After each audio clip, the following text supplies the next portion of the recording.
Former President Obama's favorite novelist, Toni Morrison, very famously said to one of the biggest newspapers in London that she wanted to see a white man convicted for raping a black woman, the idea being that there's all this white on black rape and crime and violence happening, but because of white privilege and because of white racism, they're never really catching the white guys committing all this crime against black people.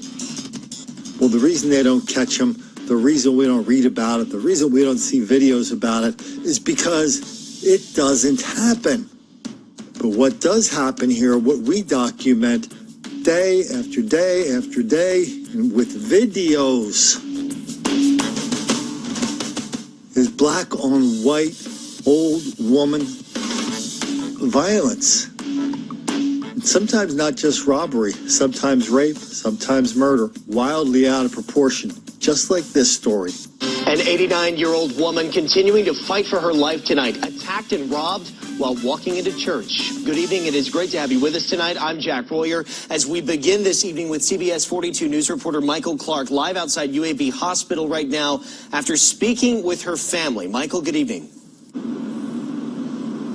Yeah, this is an awful story. Margaret McCormick is at UAB Hospital behind me dealing with a broken hip, a broken leg, and severe brain bleeding. And tonight her family says that they're just asking for prayers after yesterday's horrific attack with a long road ahead to recovery.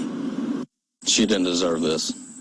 You know, we just want some kind of justice for her. 5 generations of 89-year-old Margaret McCormick's living family members hope there are more days of smiles together ahead. She's the backbone. She's been strong for any one of us. If we ever had an issue, she's always there. McCormick's great-grandson, Tyler Mason, says that's why he can't understand what kind of a person would attack her as she walked into a church. There's no words for someone like that. I've had a lot of people on social media say how they'd love to get their hands on him. But the one person that is praying for him is also fighting for her life in the hospital bed right now. Sister Margaret was laying here. Margaret's longtime pastor, Homer Longoria, I've been over and I prayed for her. still has a hard time remembering his friends struggling on the ground. We believe it.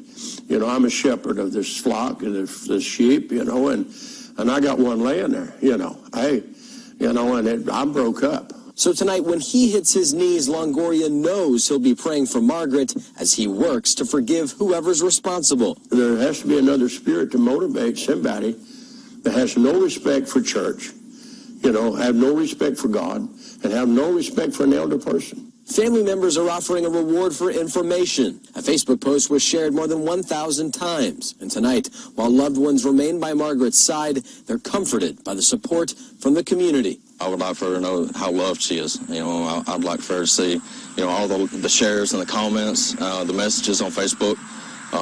I've had, I mean, it's been incredible. Now, the Ohatchee police chief said that he was coming to the hospital tonight to check on Margaret and to see if she remembered anything else. Her family members tell me that she seemed to recall a blue vehicle in the area Sunday morning. But if you know anything about what happened, you're asked to call Crime Stoppers in Calhoun County. That number. You know, a lot of these stories we do here exist on 2 levels. The first kind of macro level is exposing this enormous amount of denial, deceit, and delusion from reporters and public officials who are in denial about this level of black criminality. Instead, they say it's all about white racism. They tell us it's not happening. They tell us white people do it too. They tell us white people deserve it, sometimes all at the same time. But on another level, a micro level, this is something I really wasn't aware of when I first started doing these videos and writing my books. It's really on a micro level about, hey, how you and your brothers and sisters, your mom and your dad, or whomever, how you should start thinking about old people in your family, how they are exposed to a level of black crime and violence and danger that lots and lots of people spend a lot of time trying to ignore, deny, condone, excuse, encourage, and even lie about.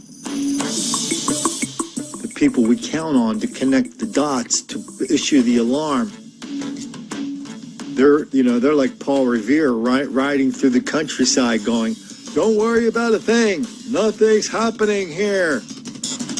What about the British? Oh, they're okay. They're not a bother to us. That's the world we're living in. That's the world somebody you know might be living in. They might be in an enormous amount of danger. So you don't have to be Paul Revere.